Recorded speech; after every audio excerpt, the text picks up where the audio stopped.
Jaya Radha Madhava Punya Bihari Jaya Radha Madhava. And now Chapter 3, the Bhumi Gita.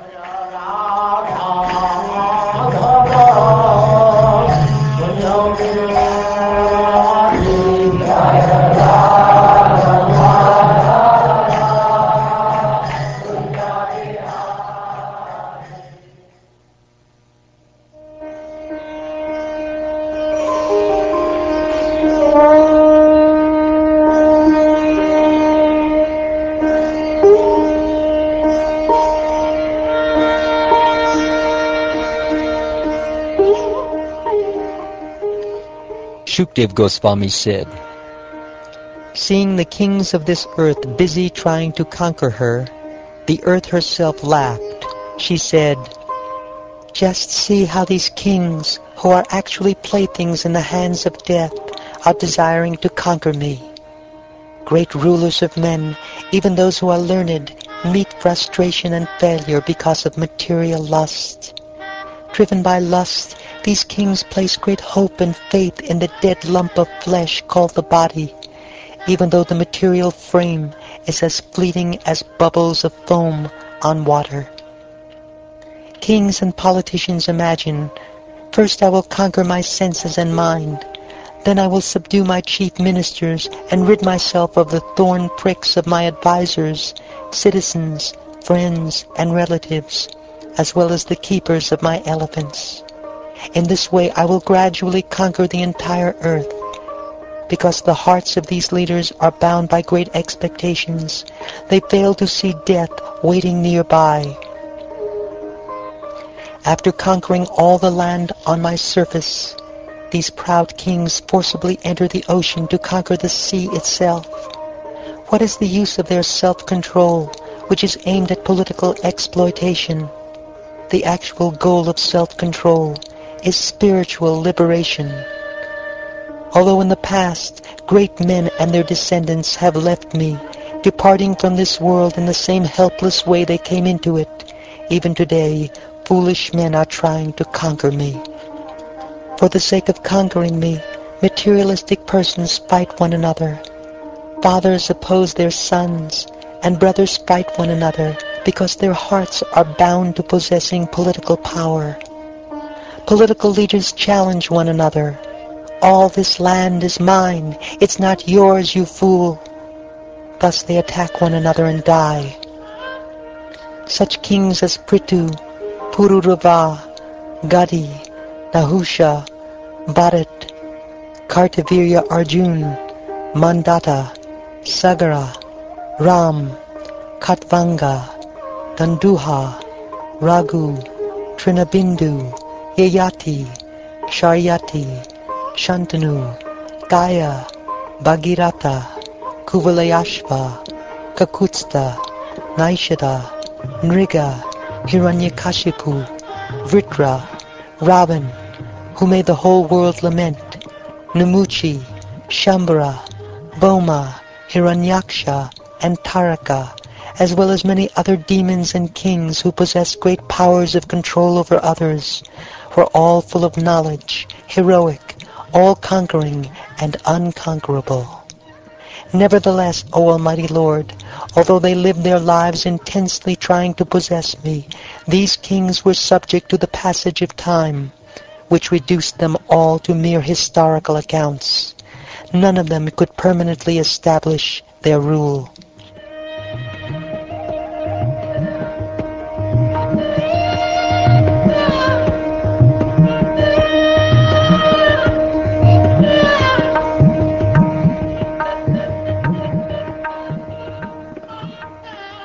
O mighty Pariksit, I have related to you the narrations of all these great kings, who spread their fame throughout the world, and then departed. My real purpose was to teach transcendental knowledge and renunciation. Stories of kings lend power and opulence to these narrations, but do not in themselves constitute the ultimate aspect of knowledge. The person who desires pure devotional service to Lord Krishna should hear the narrations of Lord Uddamashloka's glorious qualities, the constant chanting of which destroys everything inauspicious. The devotee should engage in such listening in regular daily assemblies, and should also continue his hearing throughout the day. My Lord, how can persons living in the age of Kali rid themselves of the cumulative contamination of this age? O great sage, please explain this to me. Please explain the different ages of universal history, the special qualities of each age, the duration of cosmic maintenance and destruction, and the movement of time, which is the direct representation of the Supreme Soul, the personality of Godhead, Lord Vishnu. My dear King, in the beginning, during Satya Yuga, the age of truth, religion is present with all four of its legs intact, and is carefully maintained by the people of that age. These four legs of powerful religion are truthfulness, mercy, austerity, and charity. The people of Satya Yuga are for the most part self-satisfied, merciful, friendly to all, peaceful, sober, and tolerant. They take their pleasure from within, see all things equally, and always endeavor diligently for spiritual perfection. In Treta Yuga, each leg of religion is gradually reduced by 1/4 by the influence of the four pillars of irreligion: lying, violence, dissatisfaction, and quarrel. In the Treta age, people are devoted to ritual performances and severe austerities. They are not excessively violent or very lusty after sensual pleasure. Their interest lies primarily in religiosity, economic development, and regulated sense gratification, and they achieve prosperity by following the prescriptions of the three Vedas. Although in this age society evolves into 4 separate classes, O King, most people are Brahmins. In Dwapara Yuga, the religious qualities of austerity, truth, mercy, and charity are reduced to 1/2 by their irreligious counterparts: dissatisfaction, untruth, violence, and enmity. In the Dwapara age, people are interested in glory and are very noble.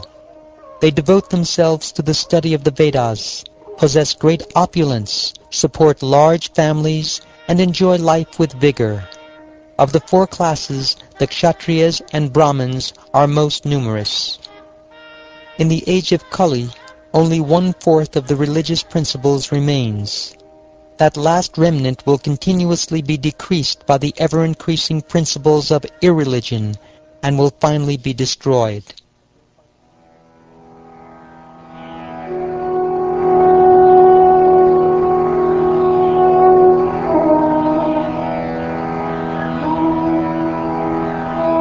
In the Kali age, people tend to be greedy, ill-behaved, and merciless, and they fight one another without good reason. Unfortunate and obsessed with material desires, the people of Kali Yuga are almost all Shudras and barbarians. The material modes, goodness, passion, and ignorance, whose permutations are observed within a person's mind, are set into motion by the power of time. When the mind, intelligence, and senses are solidly fixed in the mode of goodness, that time should be understood as Satya Yuga, the age of truth. People then take pleasure in knowledge and austerity. O most intelligent one, when the conditioned souls are devoted to their duties, but have ulterior motives and seek personal prestige, you should understand such a situation to be the age of Treta, in which the functions of passion are prominent. When greed, dissatisfaction, false pride, hypocrisy, and envy become prominent, along with attraction for selfish activities, such a time is the age of Dwapara, dominated by the mixed modes of passion and ignorance. When there is a predominance of cheating, lying, sloth, sleepiness, violence, depression, lamentation, bewilderment, fear, and poverty, that age is Kali, the age of the mode of ignorance. Because of the bad qualities of the age of Kali, human beings will become short-sighted, unfortunate, gluttonous, lustful, and poverty-stricken. The women, becoming unchaste, will freely wander from one man to the next. Cities will be dominated by thieves. The Vedas will be contaminated by speculative interpretations of atheists. Political leaders will virtually consume the citizens, and the so-called priests and intellectuals will be devotees of their bellies and genitals. The brahmacharis will fail to execute their vows and become generally unclean. The householders will become beggars. The vanaprasthas will live in the villages, and the sannyasis will become greedy for wealth. Women will become much smaller in size, and they will eat too much, have more children than they can properly take care of, and lose all shyness.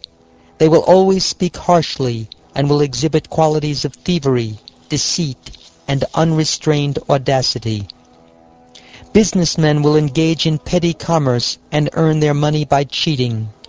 Even when there is no emergency, people will consider any degraded occupation quite acceptable.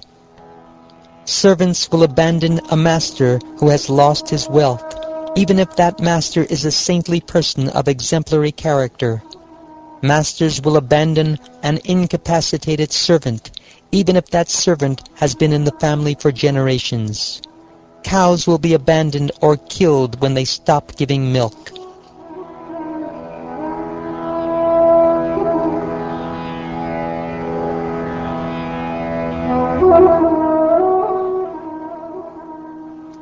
In Kali Yuga, men will be wretched and controlled by women. They will reject their fathers, brothers, other relatives, and friends, and will instead associate with the sisters and brothers of their wives. Thus, their conception of friendship will be based exclusively on sexual ties. Uncultured men will accept charity on behalf of the Lord, and will earn their livelihood by making a show of austerity and wearing a mendicant's dress. Those who know nothing about religion will mount a high seat and presume to speak on religious principles. In the age of Kali, people's minds will always be agitated. They will become emaciated by famine and taxation, my dear king, and will always be disturbed by fear of drought. They will lack adequate clothing, food, and drink, will be unable to properly rest, have sex, or bathe themselves, and will have no ornaments to decorate their bodies. In fact, the people of Kali Yuga will gradually come to appear like ghostly, haunted creatures. In Kali Yuga, men will develop hatred for each other even over a few coins. Giving up all friendly relations, they will be ready to lose their own lives and kill even their own relatives. Men will no longer protect their elderly parents, their children, or their respectable wives. Thoroughly degraded, they will care only to satisfy their own bellies and genitals.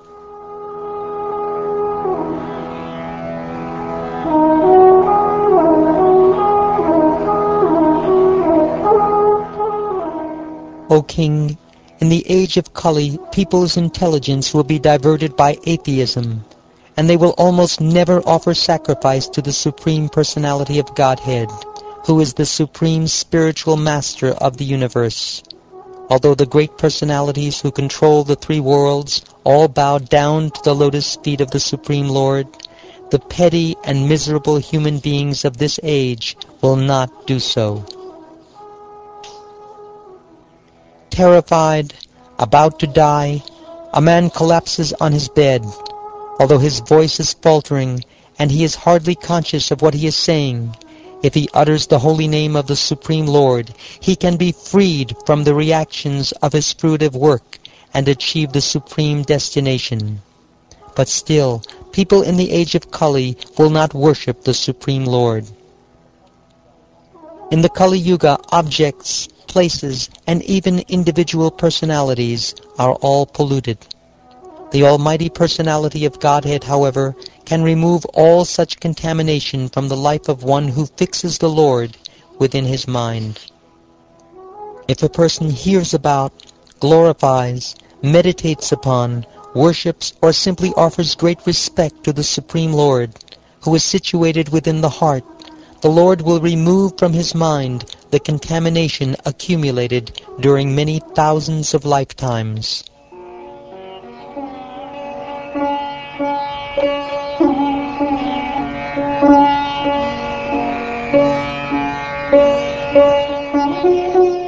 Just as fire applied to gold removes any discoloration caused by traces of other metals, Lord Vishnu within the heart purifies the minds of the yogis.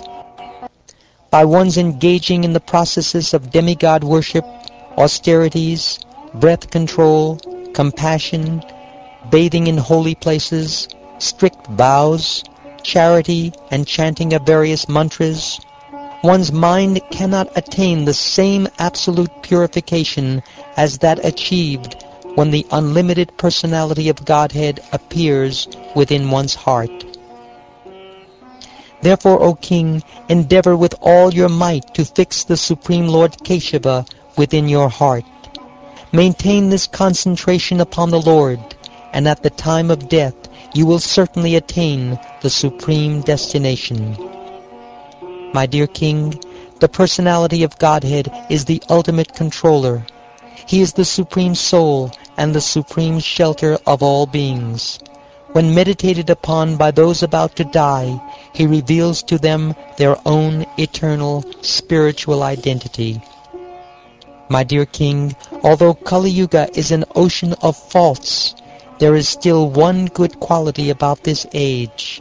Simply by chanting the Hare Krishna Maha Mantra, one can become free from material bondage and be promoted to the transcendental kingdom.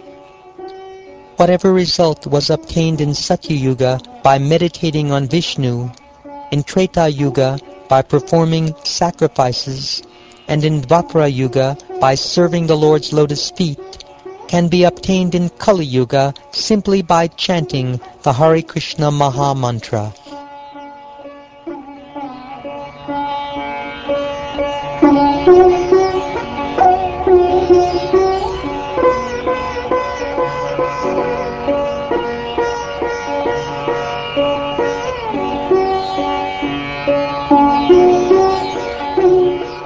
Thus ends the third chapter of the 12th canto of the Srimad Bhagavatam, entitled the Bhumi Gita.